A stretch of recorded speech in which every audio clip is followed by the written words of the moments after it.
There is an old saying that only fools travel alone without money. Personally, I think the greatest danger of travelling alone without money is that you start to love mankind less and nature more.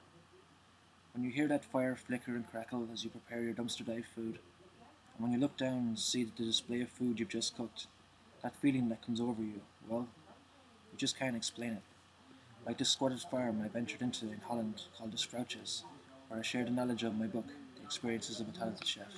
Good evening guys, and welcome back to the Hitchhiker's Guide to Food. We're here today in Holland and we've got a huge opportunity here for this deal with Monique, who's going to teach us how to make cheese, soft cheese, on this organic biological dairy farm here in Holland. And she's going to show us today how to cook and how to make the cheese from the cow's milk which she has on her farm, and she's milked ahead of time.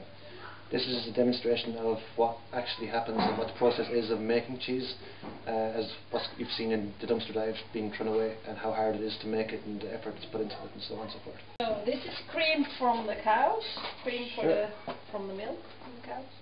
So we're looking for 30 degrees temperature here, is it? Yeah. Okay. Yeah, it's like the stomach of a calf. Okay, so that's the temperature you're looking for. That's how they find out to make cheese for the first time. Like about 1,000 years ago. Okay. They slaughtered a calf. Okay. And they used the stomach from the calf after slaughtering for storing the milk. They just used it for storing. Like we have plastic bags now. They just use the stomach. They use the stomach of a calf. Interesting. Then they put it away and they found out, hey, it becomes thick. And so we have cheese. And so we have cheese. Yeah. It's important you heat it up, not too fast. Okay. Because you burn the milk. Yeah. You can put some sour buttermilk in. This is buttermilk. Okay. This is buttermilk. That's for. And it's also a culture. Sour is a culture. Okay. So the idea is that it starts growing too. Okay. So like only from like a bacteria. Okay. You smell. It's like you. It's the same buttermilk that you use for making bread. Okay. Yeah. Yeah. Irish bread is is used. The same product. Yeah. So we're just waiting for it now to go up to 30 degrees, and then add in our strepsil. Yeah. And leave it cool. Yeah. And then pass it through the muslin. Yeah. Yeah.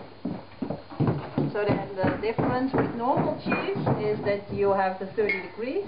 Okay. You put also sour and strepsil. Yeah.